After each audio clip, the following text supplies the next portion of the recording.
Dear students, in the previous class we have discussed about various components on the motherboard. Today in this class we are going to see the I/O ports available on the motherboard. Before going to discuss about I/O ports available on the motherboard, first of all we have to know what is meant by port in common language. So port is where incoming and outgoing takes place. Here we can give examples: airport where flights lands and takes off, ship port where large ships come to harbor and leaves, bus port nothing but bus stand where buses comes into and leaves from the port. Import and export, generally these terms are used in trading. So these are the general ports a common man discuss in the before going to discuss about I/O ports available on the motherboard. First of all we have to know and we have to see what is meant by port in common man language. So port is where incoming and outgoing takes place. Here we can give examples: airport where flights lands and takes off, ship port where large ships come to harbor and leaves from the port, bus port is nothing but bus stand where buses comes into the port and leaves from the bus stand. And important terms, import and export, these two terms are used in trading. So these are the ports normally common man knows.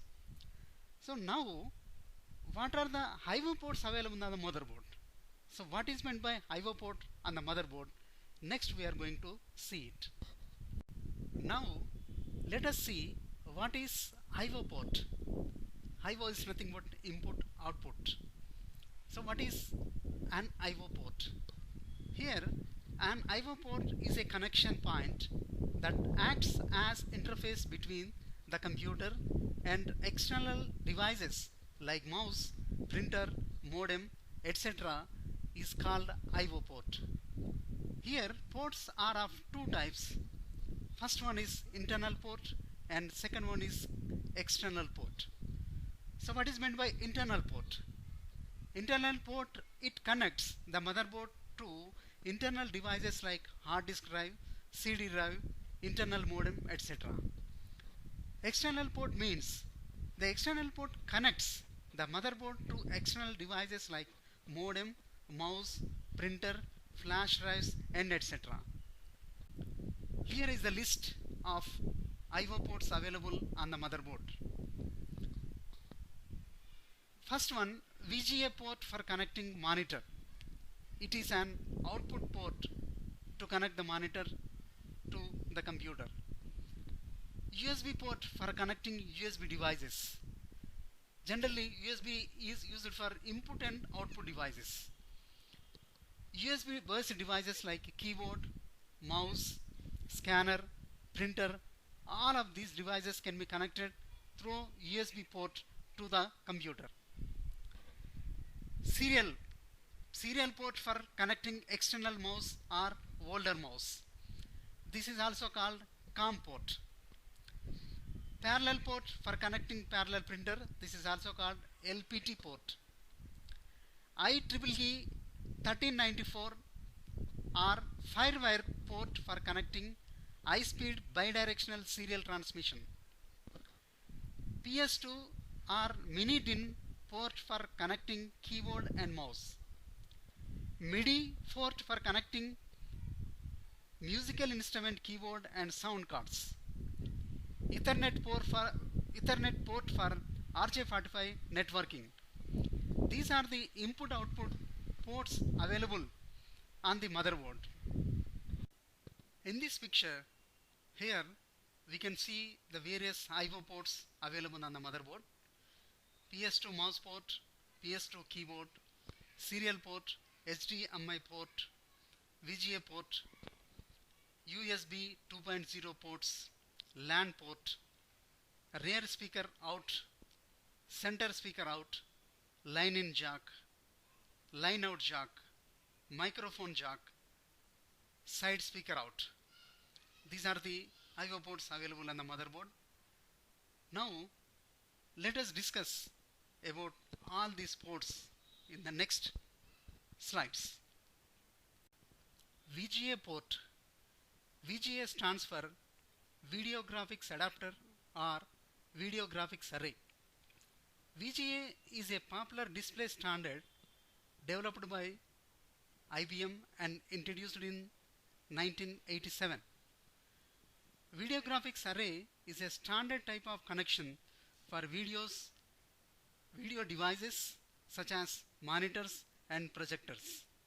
Though VGA is still in use today, it is rapidly being replaced by newer interfaces like DVI and HDMI. VGA is a 15-pin connector on the motherboard. Here we can see the picture of VGA connector on the motherboard. It is a VGA port.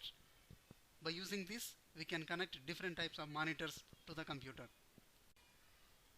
At present, the most important port and very popular port is USB port. Here USB stands for Universal Serial Bus. It is the industry standard for short distance digital data connection. USB port is a standardized port to connect a variety of devices like printer, camera, scanner, keyboard and etc. Nowadays we can find this USB port in almost all the devices like computers, laptops, tablets, even in smartphones. USB is coming in different versions. Here are two versions are there. USB 2.0 version, which we can recognize it in black color. USB 3.0, we can recognize it in blue color. It is very faster than USB 2.0 version. Here we can see the pictures of the USB ports on the motherboard. Serial port. This serial port is old type of port on the motherboard. Serial ports transmit data sequentially 1 bit at a time. So they need only one wire to transmit 8 bits. However, it also makes them slower. Serial ports are usually in 9-pin or 25-pin male connectors. They are also known as COM port. COM port means communication port. It is standard of RS-323C. RS means recommended standard. Nowadays these serial ports are almost obsolete. Nowadays in the modern computers we cannot see these serial port connections. Parallel port. Parallel ports can send or receive 8 bits or 1 byte at a time. Parallel ports come in the form of 25-pin female pins and are used to connect printer, scanner, external hard disk drive and etc. Generally, this parallel port is used for connecting parallel printer. But at present scenario, these serial port and parallel ports are maximum obsolete. These are not available. These two are replaced by the present USB port. Firewire port. Firewire is Apple Computer's interface standard for enabling high-speed communication using serial bus. It is also called IEEE 1394 standard, and this firewire port is used mostly for audio and video devices like digital camcorders. Here we can see the typical pictures of firewire port. PS2 port. This PS2 port is also called mini DIN connector. PS2 stands for Personal System 2. It is a female 6-pin port standard that connects to the male mini DIN cable. PS2 was introduced by IBM to connect mouse and keyboard to personal computers. This port is now mostly obsolete, though some systems compatible with IBM may have this port. Here is a picture of PS2 ports, and this PS2 port is now replaced with USB port. So as USB port suggests, name itself universal, by using USB port we can connect maximum input and output devices to personal computers. MIDI port or MIDI port. This MIDI port is used for connecting musical keyboard and sound cards. MIDI stands for Musical Instrument Digital Interface. MIDI is a standard for digitally representing and transmitting sounds that was first developed in the year 1980. MIDI is a technical standard that describes a communications protocol, digital interface, and electrical connectors that connect a wide variety of electronic musical instruments, computers, and related audio devices for playing, editing, and recording music. The MIDI sound is played back through the hardware device or computer, either through a synthesized audio sound or a waveform stored on the hardware device or the computer. The quality of how MIDI sounds when played back by the hardware device or computer depends upon the device's capability. Here we can see the typical MIDI picture, connectivity of the MIDI. Ethernet port. Ethernet port for RJ45 networking. Ethernet port, also referred to as LAN port, network connection, and network port. The Ethernet port allows a computer to connect to a network using wired connection. Here this picture is a close-up of what a LAN port looks like for a network cable using a RJ45 connector. The two LED lights will blink when the port is active. This LAN port or Ethernet port used to connect the computers in the network.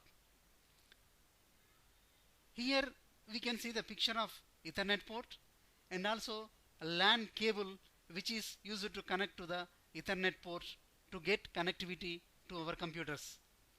These LAN cables are also called Cat5 cables.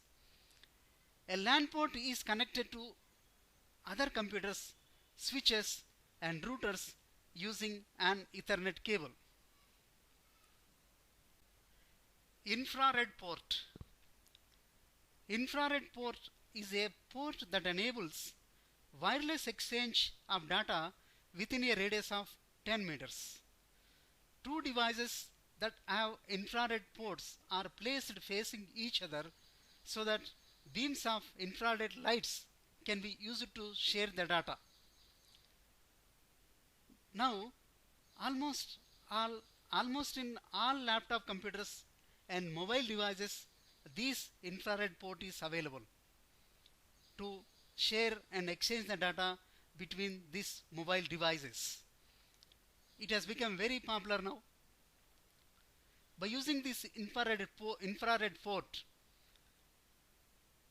we can send and receive the information in a short distance manner. Bluetooth port. Bluetooth is a telecommunication specification that facilitates wireless connection between phones, computers, and other digital devices over short range wireless connection. Bluetooth ports enables synchronization between Bluetooth enabled devices. There are two types of Bluetooth ports: incoming Bluetooth port, outgoing Bluetooth port. Incoming Bluetooth port is used to receive connection from Bluetooth devices. Outgoing Bluetooth port is used to request connection to other Bluetooth devices. In the present scenario, almost every laptop computer, mobile computers, tablets and smartphones, this Bluetooth facility is available. This Bluetooth facility has become more popular in short distance communication. Now, generally, in desktop computers, Bluetooth port does not contain, but in the market, we are getting Bluetooth enabled add-on cards and also Bluetooth enabled dongles. We can insert these Bluetooth enabled dongles or add-on cards into the desktop computers so that we can have the Bluetooth facility in the desktop computers also.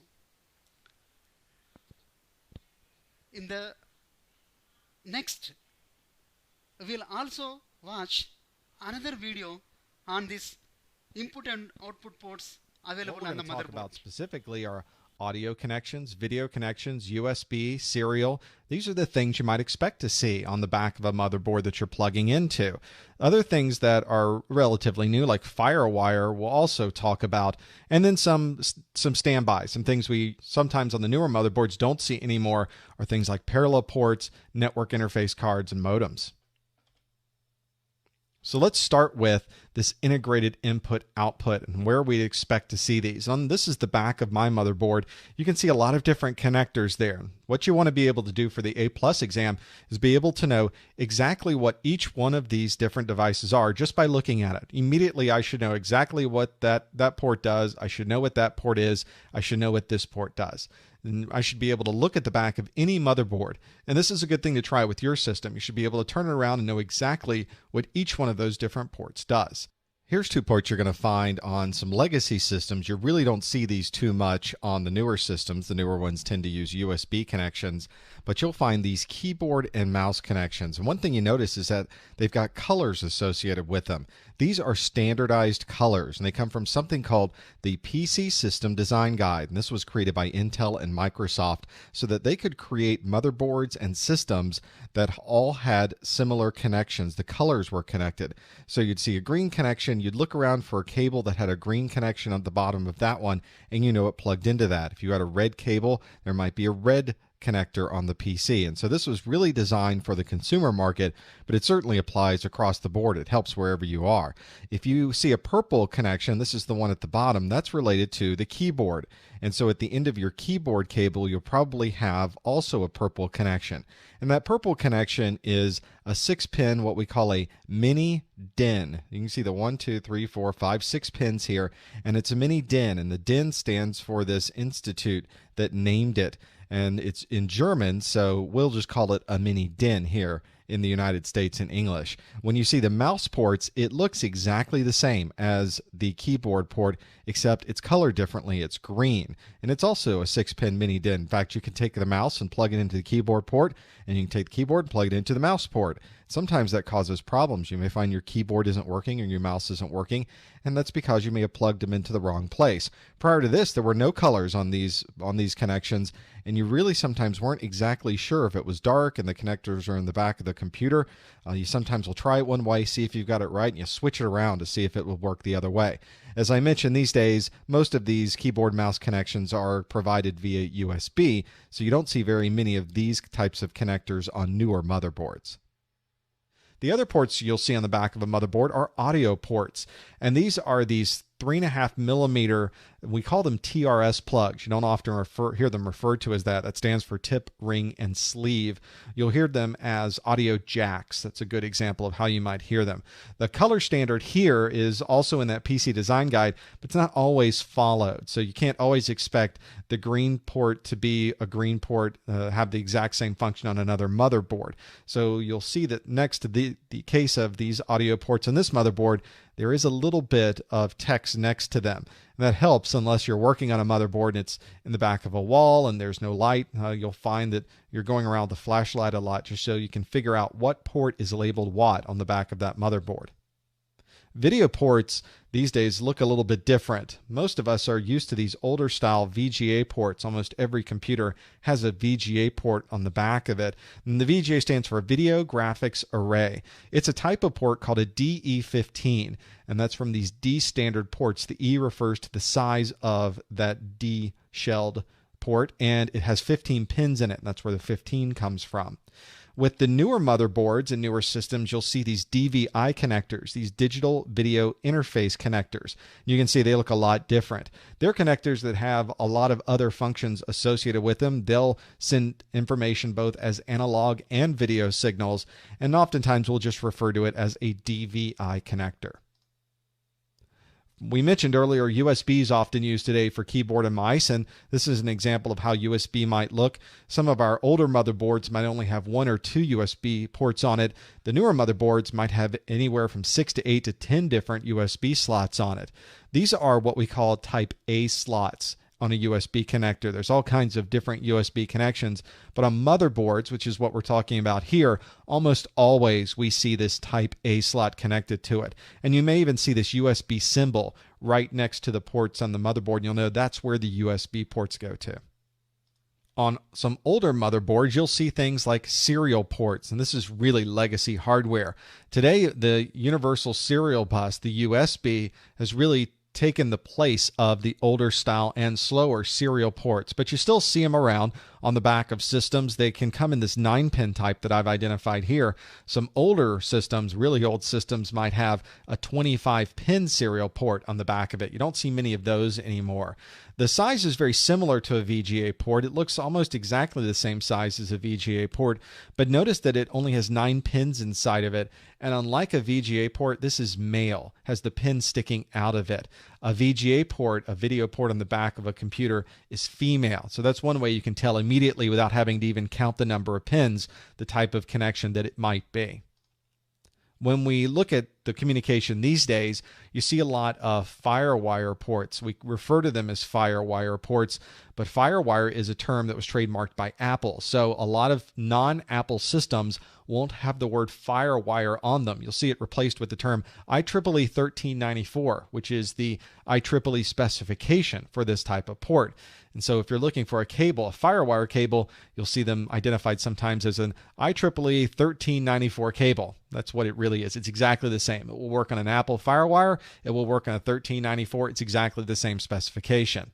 You'll see there's different speeds for FireWire and different connections on some older systems and systems that will allow to have larger ports. You'll see this larger 1394 port on it. My laptop has a FireWire port on it, and it's this smaller 4-pin connection that's on there. They both work exactly the same at the same throughput. There's different kinds of FireWire running at 400 and 800 megabit per second, but in this case, it just happened to have a different type of port connected to it.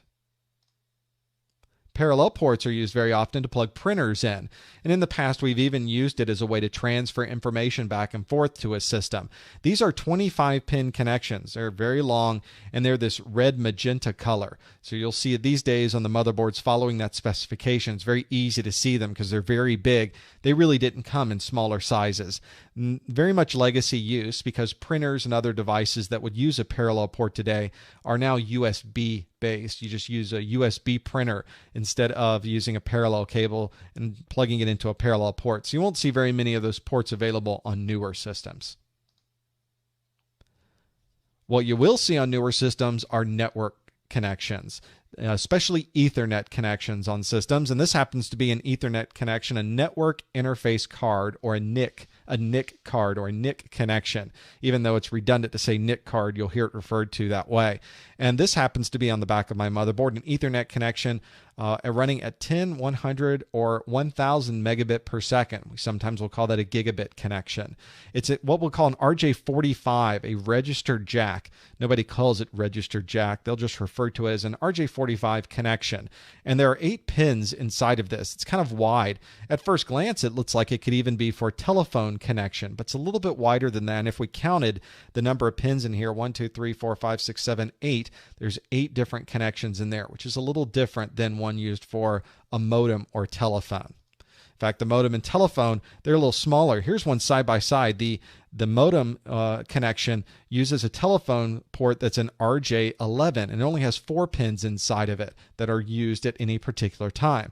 Now, on this connection, in this picture, there's right next to it on the right side, this is a network connection. You can see it's a little bit larger, but sometimes if you're not looking very closely, you'll plug a modem connection into the network interface port, and you'll notice the modem's not working, and that may be a reason why, because it'll fit in there, but it certainly won't work very well.